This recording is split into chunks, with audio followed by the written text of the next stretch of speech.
la semana pasada fue una semana muy activa en cuanto a comparecencias públicas de líderes políticos del escenario nacional. Uno de ellos fue Guillermo Moreno, quien está en busca de reconocimiento de su partido Alianza País para participar en el torneo electoral venidero en mayo 2016. Vamos a hablar con él sobre esa comparecencia y otros temas nacionales. Buenos días, bienvenido Guillermo. Muy buenos días, muy complacido como siempre de estar aquí con ustedes. Muchísimas gracias, es mutuo. Cuéntenos por favor cómo va el proceso del partido Alianza País. Ya pensaba que iba a estar reconocido. Yo le dije a Homero, bueno, pero eso debe ser que ya. O sea, si él está aquí con nosotros es porque ya.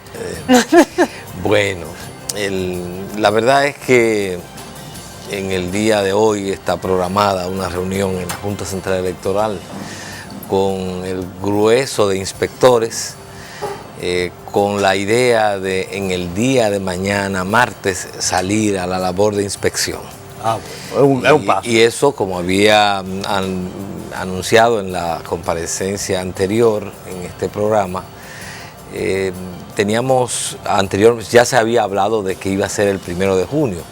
Bueno, la Junta no cumplió en esa ocasión, era la cuarta fecha que nos ponía, pero esta vez el plazo entre un incumplimiento y otro se acortó porque lo está haciendo el 16 de junio, es decir, que estamos hablando ya de 15 días de diferencia, que bueno, no hay de otra. Lo esperamos y lo que queremos es que efectivamente empiece mañana ya la labor de inspección. ¿Y esa labor de inspección cuántos tiempos suele durar? Depende en mucho de la cantidad de inspectores, pero digamos que eso puede tomar entre una semana y 10 días, la labor de inspección, porque esta consiste en lo siguiente: ellos se presentan a los locales de los partidos, en este caso 32 locales, y el inspector tiene una entrevista con los directivos de la organización. Y entonces en esa entrevista constata que efectivamente son personas residentes en esa provincia, tiene un diálogo con ellos y luego también hace una inspección del local. Si tiene los materiales gastables, es decir, si funciona como una oficina de un partido político. Y luego viene una parte muy importante que es que ellos toman una muestra de todos los afiliados de Alianza País en esa provincia, y con esa muestra entonces el inspector le visita en sus casas y entonces le pregunta si efectivamente ellos dieron su apoyo para el reconocimiento de Alianza País. No es que visitan todos, sino una muestra aleatoria. Porque si lo visitan a todos, el proceso será... Entonces es una muestra aleatoria y en base a eso ellos presentan un informe. Luego de ese informe que va a la Comisión de Partidos Políticos, allí entonces se aprueba el informe y se presenta una recomendación al Pleno de la Junta Central Electoral, en el sentido de que se admita o se rechace. Y entonces el Pleno, en una de sus sesiones, previamente convocada con esa agenda, toma la decisión. Y entonces emite una resolución mediante la cual el partido queda reconocido. Ese es el procedimiento. Bueno, vamos entonces a hacer votos porque ese grupo de inspectores. La gripe pueda realizar su trabajo. Me imagino que lo está pagando la Junta, no usted. Esperemos porque si no... Sí, fue la Junta. Debo decir que no solamente los inspectores van a salir por Alianza País, sino que hay otras organizaciones que también están solicitando ese reconocimiento, el Movimiento Patria para Todos, el Movimiento Rebelde, Primero la Gente. Entonces el grupo de inspectores va a hacer una labor simultánea en cada una de las provincias respecto de cada una de estas solicitudes. Bueno, entonces ahí lo que queda es esperar. Hay otro tema, tu comparecencia en Televisión Nacional con un discurso bastante crítico a lo que ha sido el desempeño tradicional de la política de la República Dominicana y un llamado a enrumbar al país por nuevos caminos. Nosotros queremos aquí analizar en detalle esas propuestas de cambio en un escenario que hemos visto, por ejemplo, cómo es llevada y traída la Constitución de la República. Te escuché decir que no bastaba con cambiar al chofer de la guagua, que no bastaba con cambiar la guagua, sino que había que cambiar la ruta que ese chofer y esa guagua decía. El país no lo puso también ahí, hay que cambiar el país. Entonces yo quiero que tú me digas los detalles de esa ruta nueva. Bueno, lo primero que debo señalar es que esa comparecencia se origina en los aprestos que en esos momentos se hacían para la modificación de la Constitución. Y esos aprestos, todos hemos sido testigos que estuvieron avalados en unos pactos que, como bien ellos señalan, son negociaciones, en las cuales debo confesar que hasta siempre son tan creativos que uno mismo se sorprende. Por ejemplo, el hecho de que entre las negociaciones, entre las cosas que se están ofertando para lograr esos pactos, crear nuevas provincias, debo confesar que me sorprendió. Es decir, y los nombres de la provincia también, nombres, para apelar a las emociones. Una manipulación. Entonces, eso, cuando uno ve esto, se da cuenta el poco irrespeto por las instituciones y por la Carta Magna. Por eso, este liderazgo tradicional, como he dicho, no tiene solución a los problemas del país, más bien son parte del problema a resolver. Es decir, un país no puede funcionar sin un órgano legislativo, sin un poder legislativo eficiente. Pero esos partidos no creen en el poder legislativo como no creen en la democracia.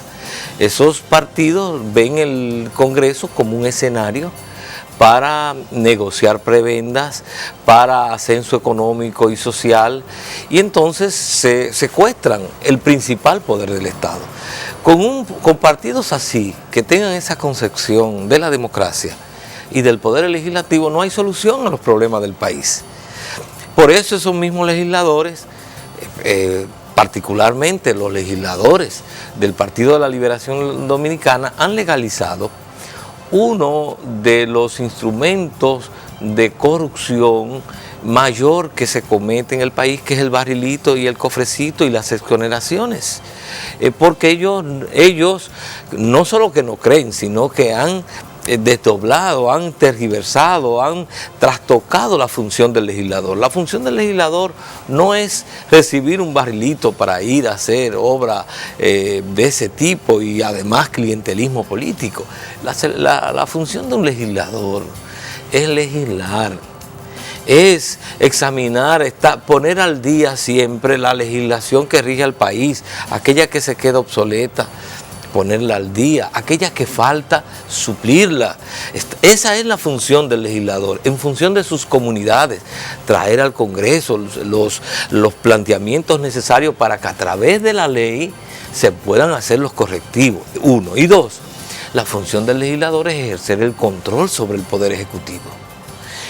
Y en ese sentido no ser un sello gomígrafo de los intereses del Poder Ejecutivo, porque el sistema democrático que tenemos, que hemos diseñado, responde a una tradición en la cual lo que se ha hecho es que un conjunto de funciones que antes estaban en las facultades de uno, que era el monarca, que era el rey, se ha desglosado y se han creado varias formas de poder para que se controlen entre sí.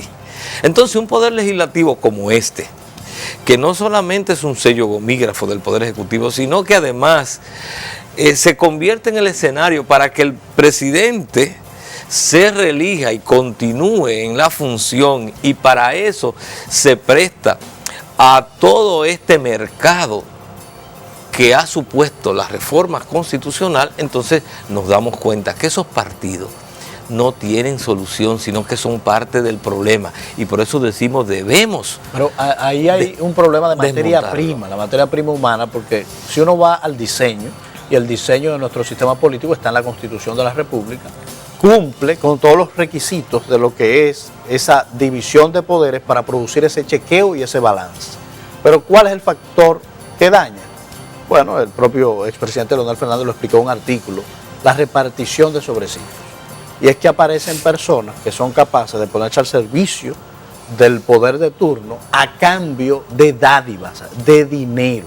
Y entonces ahí no hay diseño que valga.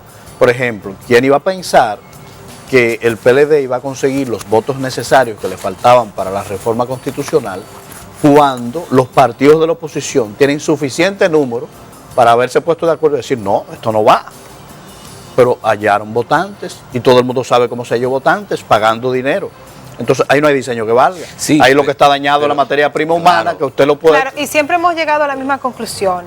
Hacemos señalamientos a personas específicas y queremos, como dicen, el conductor de la guagua, el conductor de la guagua, el conductor de la guagua. Pero el problema es... Los pasajeros también. Los pasajeros. Sí, o sea, el equipo equipo completo, la forma en la que está haciendo política en la República Dominicana. Puede haber una persona con muy buena intención, pero lamentablemente el mismo sistema lo empuja, o lo saca o lo corrompe.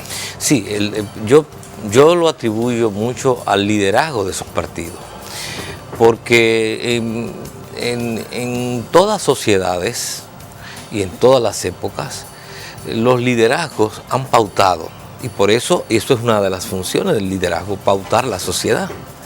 Es decir, hay legisladores que se venden, pero tiene que haber quienes le oferten. Y viceversa. Eso sí. Es decir, entonces cuando nosotros nos encontramos con este espectáculo, que el presidente de la República, el primer magistrado de la nación, posibilita conscientemente, voluntariamente, convertir el Congreso en ese mercado persa, cuando el comité político de ese partido, cuando aprueba la introducción de la reelección, estaba aprobando a su vez, y no somos, vivimos en este país, lo que estaba aprobando era que se abrieran las negociaciones para lograr una mayoría que no tenían. Entonces, ahí empieza un liderazgo corrompido, un liderazgo que conduce la nación hacia el despeñadero, un liderazgo que no tiene límites. Ese es el liderazgo tradicional que hemos tenido y que tenemos. Pero evidentemente del otro lado tenemos una oposición, en este caso esos partidos que pactaron, que están representados en el Congreso, una oposición que en vez de decir nosotros estamos en una función y nosotros nos resistimos, entonces se da aquello que creo que decía en un programa anterior, un billetero que insiste y un número que me gusta, wow, queda, van a jugar, es decir, alguien que está ofertando comprar legisladores y legisladores que quieren ser comprados, que están en venta, entonces se da el negocio perfecto. Hay consentimiento, se da la venta y la compra. Pero eso ahora, sucede por la lógica de la política, que esos individuos no hacen política porque tengan una visión, unas ideas, un conjunto de planes para realizar, sino sencillamente como un medio comercial. Claro, pero entonces aquí viene el tema del liderazgo. Por ejemplo, en Alianza País, y excúsenme que usa Alianza como ejemplo, nosotros decimos, si no hay una renovación, no solamente en el quehacer político, sino si el liderazgo, en este caso de Alianza País, no asume una línea de ruptura con esas prácticas, también en Alianza País sería absorbido. Por eso ustedes ven que nosotros insistimos mucho en actuar en política para transformar la política. Y en ese sentido, por ejemplo, ningún senador o diputado de Alianza País puede ser senador o diputado y aceptar el barrilito y el cofrecito, ni las exoneraciones. Si alguien quisiera o pudiera tener aspiración a una de esas funciones, tiene que saber que no puede aspirar a esto. Si alguien quiere ser regidor de Alianza País o síndico, no es para vender áreas verdes, no es para estar negociando con los permisos con los cuales se declaran las distintas zonas del país, la vocación, digamos, comercial de una zona, que es lo que hacen muchos de los legisladores, que van a los ayuntamientos precisamente a negociar con esos permisos y esas actividades. Entonces, eso implica mucho al liderazgo, que el liderazgo ponga las pautas. Nosotros vimos en ese mismo escenario que hubo un grupo de legisladores que por decisión de su partido, que resultó de que no iban a apoyar por las razones que fueran. Eso, y esos diputados se resistieron. Pero hay que decir, impacta que fueron 40. Sí. Poco. Sí, pero bien, pero eran los que, incluso dentro de esa misma bancada, hubo una parte de esos legisladores que pertenecían que no resistieron y tuvieron que ser entonces expulsados. fueron expulsados. Bueno, pero eso muestra entonces algo, un liderazgo dentro de ese partido que era el que es el PRM, que no solamente que pautó una conducta, sino que luego fue coherente con eso que pautó. Entonces, esa es la función en parte del liderazgo. Nosotros tenemos que tener, por tanto, hemos siempre dicho, necesitamos un liderazgo con compromiso social, con verdaderas convicciones democráticas, honesto, capaz y con amor patrio. Un liderazgo así, entonces, es el que pauta su organización y a través de las funciones que realizan los representantes de esa organización, entonces van pautando a la sociedad. Pero sabemos de casos de partidos que mientras están fuera del poder, vemos sus ideales, lo que comparten, sus ideologías y todo, muy centradas. Sin embargo, cuando llegan al poder es como si se transformaran. O sea, es otra cosa. Uno dice, ¿pero y qué fue? O sea, ¿me lo cambiaron? Sí, eso pasa. Bastante. Eso pasa bastante. Pasa porque resulta que lo que uno siempre señala es que en esos partidos ese liderazgo no tenía la suficiente solidez ni convicciones. Normalmente dan señas y dan indicaciones de por dónde va, de la doblez de ese liderazgo. Por eso es muy importante que la población, la ciudadanía, no solamente oiga los discursos, que todos podemos hacer discursos y escribirlos. Maravilloso. Es sobre todo la práctica, la coherencia entre lo que decimos y lo que hacemos, la trayectoria. Eso puede ayudarnos a nosotros a ver hasta qué punto estamos ante liderazgos serios y responsables y con verdaderos compromisos, o cuando estamos frente a liderazgos que son pasacantando, que dicen lo que se quiere oír, lo que está de moda. Sin embargo, el que tiene trayectorias consistentes, le pesa mucho más poder de pronto hacer cualquier otra cosa distinta. Fíjense que una de las cosas que más ha sorprendido ahora en esta reforma es el poco valor que el presidente le da a su palabra. En un país... Tan así es que no la usa. Bueno. Qué peor todavía. O sea, no es que tiene poco valor, es que yo, o sea, para mí es nulo. Hay un meme que a mí me pareció, bueno, tú lo pusiste en el grupo, que es una calavera en una mecedora, y hay un texto que dice, esperando que el presidente hable de las cosas. Sí. Pero realmente ha dicho mucho antes. Eso es cierto. Entonces, antes dijo mucho. Anteriormente, como una estrategia, y ahora nos damos cuenta que fue una estrategia lo que el presidente utilizó, como parte de una estrategia, se refirió de manera reiterada a que no se iba a reelegir. Es más, que solo le interesaban estos 4 años, y aún después que pasaran los próximos tampoco le iba a interesar. Sí, fue muy enfático. Pero ¿qué resulta? Ahora que nos damos cuenta que fue una argucia para dormir al quien era su principal contrincante dentro de su partido, que además parece que se lo creyó. Y entonces en ese contexto definitivamente durmió a todo el mundo. Entonces decimos, yo digo, oigan bien, nos dio una pastilla a todos. Yo digo, ¿puede un país ser conducido por un hombre así, que no le da valor a su palabra? Y sé lo que estoy diciendo, lo duro de lo que estoy diciendo. Un hombre así no se merece la confianza de la ciudadanía.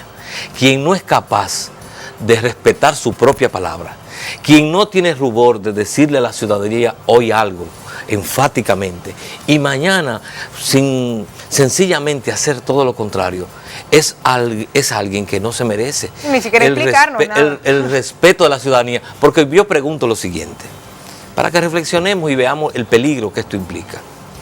Hoy se ha hecho la modificación en el sistema de 2 elecciones posibles, una tras otra.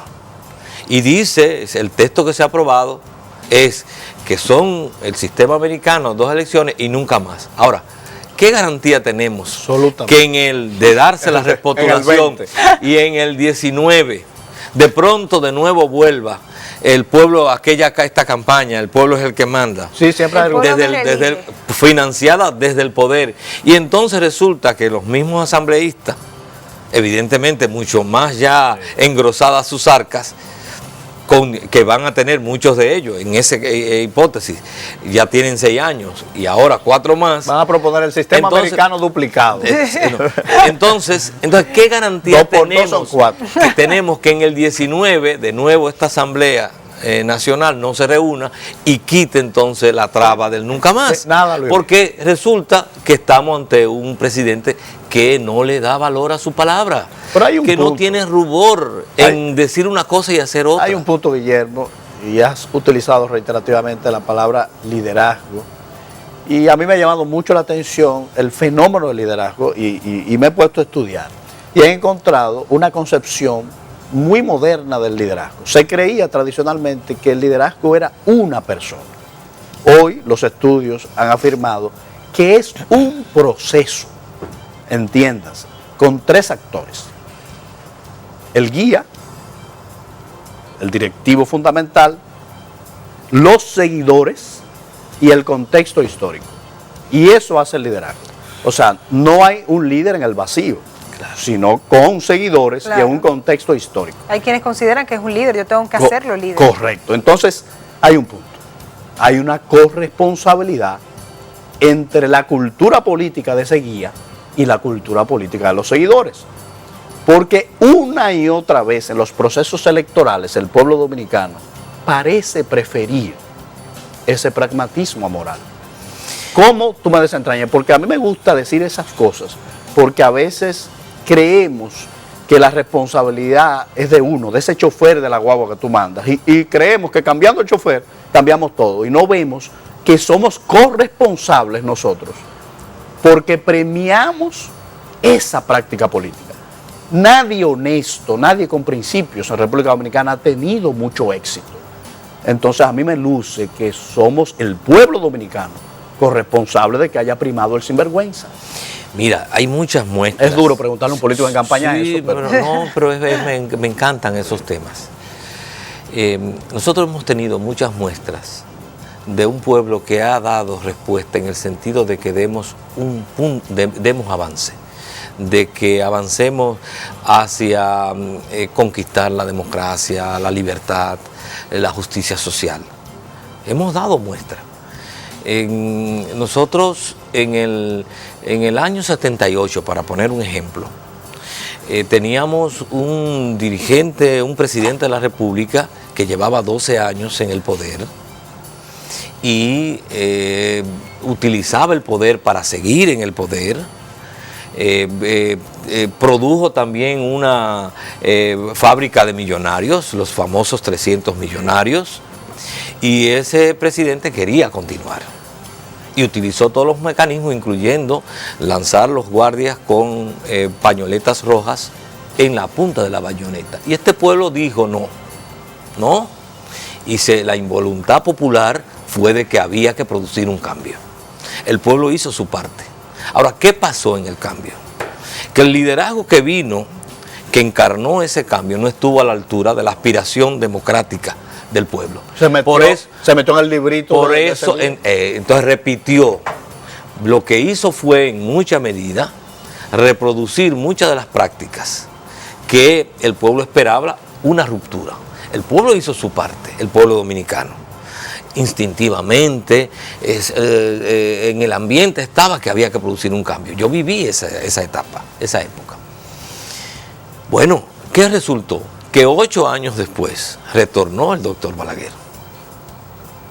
Y yo insisto en decir que el problema central es de esos 8 años, de ese retorno del doctor Balaguer, que retorna ciego, sí. Y ya en condiciones mucho más limitadas que cuando se fue en el 78. Pero hay que decir que en ese periodo gobernó mucho mejor que en los 12 años. Sí. Bueno, entonces resulta que retornó. El pueblo hizo su parte, sin embargo el liderazgo no estuvo a la altura. ¿Y qué vino entonces? Una gran frustración del pueblo. Y cada vez que en el pueblo hay grandes frustraciones, entonces nos cuestan décadas volver a recuperar la esperanza. Porque eso es una frustración. Alguien que desiste, alguien que ya abandona. Eso es. Bueno, y se instaura la cultura que yo veo muy peligrosa del naina. entonces, O sea, estamos ahora de que el naina. Nos volvemos insensibles. Y voy a poner otro ejemplo. En el año 2000.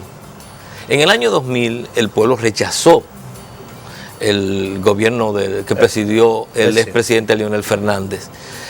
No llenó las expectativas y votó por lo que en ese momento era también, se percibía como un cambio, como algo que iba a ser diferente. Pero en el 2004 volvió y retornó. Y retornó de nuevo el PLD, pero entonces dijo, vamos a aprender las lecciones que no hicimos. ¿Qué lectura hizo el PLD de su gobierno del 96 al 2000? Que no robaron lo suficiente. Esa fue como ellos le interpretaron el 96-2000. Y entonces a partir del 2004 en el país el PLD comienza un proyecto político en el cual se propone como primera meta lograr la autonomía económica. Y eso es lo que norma la política dominicana del 2004 hasta el presente. El PLD entonces comienza un trabajo dirigido, claro, preciso, de convertirse en un grupo económico autónomo que no necesite de ningún sector para financiar sus campañas y reproducirse en el poder. Pero usted, obviamente se habla específicamente de este partido porque es el que está gobernando por tanto tiempo y bueno, y hemos visto lo que ha ocurrido. Pero es que yo creo que hemos llegado a un punto de insensibilidad. Si un dirigente del PRM, no recuerdo el nombre, que estuvo con nosotros, mencionó que el problema es que roban mucho. O sea, hemos llegado al punto de que su subconsciente lo traicionó y dijo que el problema era que se roba mucho. Ya robar no es un problema. Entonces, hemos llegado a ese punto de insensibilidad. Bueno, para Alianza País sí es un problema. Por eso ustedes ven que nosotros hemos sostenido de manera clara y precisa nuestra propuesta frente a todo el tema de la corrupción. Porque nos damos cuenta que muchos de los problemas que tenemos que enfrentar en este país pasan por tener un gobierno honesto, como una especie de llave que abre otras puertas. Cuando en la dirección del Estado no hay un gobierno honesto, entonces no hay ni planes sociales que valgan, ni estrategias de desarrollo, porque la prioridad se convierte en la apropiación del patrimonio. Claro, las obras del presupuesto se definen no en función de las necesidades, sino como plan de negocio. Aquí hay muchos ministerios que deciden las obras en función de si obtienen más o menos beneficio para él o su grupo, más que en función de las necesidades. Por eso decimos, el presupuesto nacional es un plan de negocio de muchos ministerios y de la Presidencia de la República, que es la que tiene la mayor partida, y no una estrategia de cara al desarrollo. Claro, pero entonces usted llega con esas ideologías a gobernar, pero ve que todo lo que está a su alrededor, que le puede permitir trabajar, le va a trancar el juego. Pónganme a prueba. Pónganme a prueba. Porque así también, cuando, y voy de nuevo a mencionar algo, digamos, algo personal, cuando yo recibí la oferta de ser procurador fiscal, la mayoría de la gente, incluyendo familiares, me recomendó que no aceptara, porque todo el que iba a la fiscalía salía manchado, porque eso era una posilga, un mercado. Finalmente yo acepté.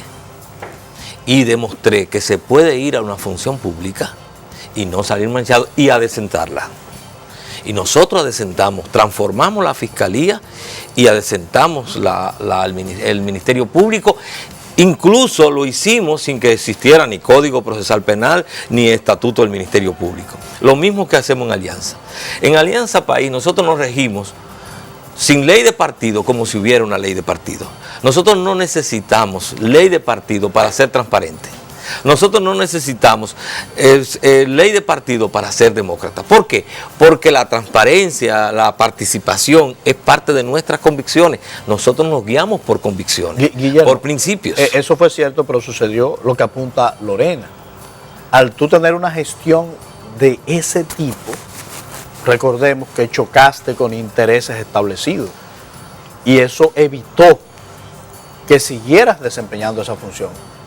O sea, primó la estructura corrompida que no quiere al elemento diferenciador que hace las cosas correctas. El sistema lo empuja. ¿Qué diferencia puede haber, y yo creo, entre ser procurador fiscal o presidente? ¿Tú crees que ahí el presidente tiene el poder? Bueno, no puede ser despedido, por lo menos.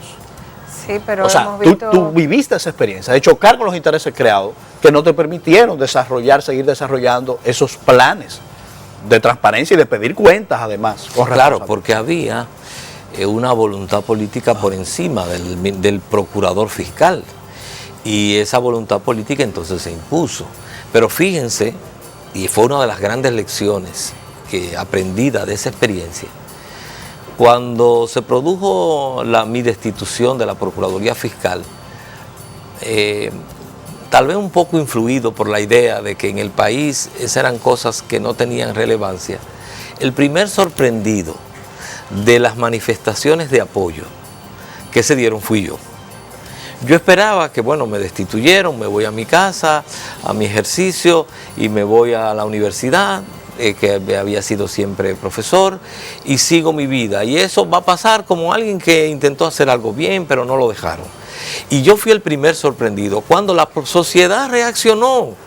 Entonces me di cuenta que efectivamente, aún detrás de lo que uno ve, hay una sociedad que puede conectarse con las personas, con los funcionarios, no conmigo, sino con aquellos funcionarios que lo hacen bien, que por lo menos respetan la ley y tratan de fortalecer las instituciones.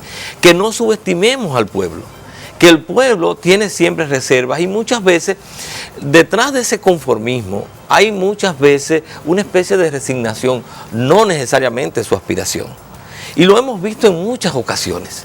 Está latente ahí, la gente sabe, aún aquellos que vemos más comprometidos, incluso aquellos que reciben el sobrecito, saben que están así recibiendo algo y que lo están comprando. Y en sí late la aspiración de que fuera diferente, pero muchas veces están coaccionados, están sometidos a una lógica que ellos son impotentes de poder revertir. Y entonces quedan atrapados. Por eso es que, insisto, el liderazgo puede pautar a la sociedad. Entonces, así como la sociedad reaccionó, yo no era ni miembro del partido, ni tenía grupo político. La sociedad reaccionó espontáneamente. En muchas ciudades de aquí se encendieron velas de gente que nunca yo había visto ni me conocía. Hubo decenas y decenas de escritos. En ese tiempo no existía ni el Twitter, ni existía no estaban desarrolladas las redes, pero por los periódicos y muchísimos escritos de solidaridad de gente que yo no conocía. Eso está latente en la sociedad y sigue latente, y uno lo ve, por ejemplo, en el crecimiento de Alianza País. Nosotros los vemos.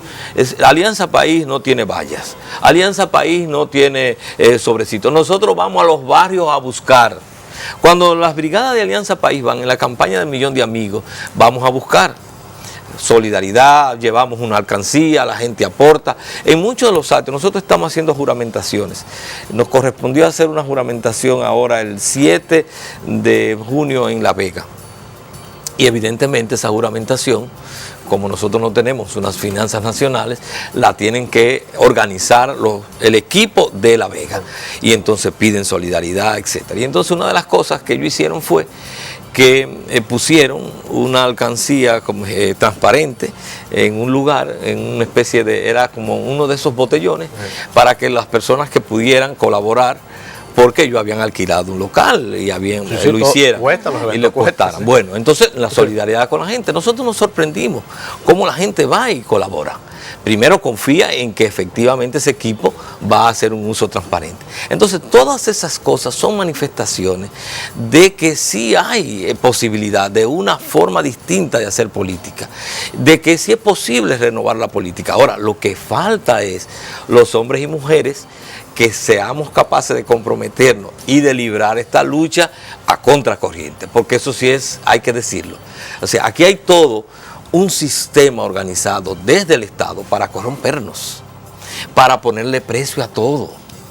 Incluso una de las cosas que yo señalo en el discurso es que el daño más grande, el agravio más grande que ha causado el PLD es el daño moral a la sociedad, porque lo ha corrompido todo, la justicia, los legisladores, el ejercicio de la política, y entonces ha creado todo un sistema corrompido y ha alimentado eso.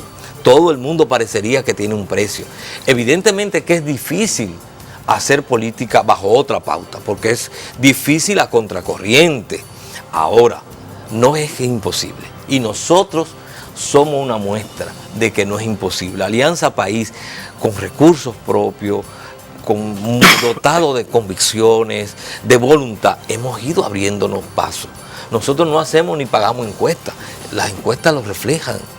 Entonces es posible eso, es posible. Entonces en la medida, uno de los fenómenos que hemos visto es que en la medida en que unas personas se involucran y dan el paso, y como dice uno, y ven que es bueno hacer política de manera decente y de manera correcta, entonces eso, cuando en una comunidad alguien ve que alguien de esa comunidad da el paso, eso anima a otros que no se atrevían.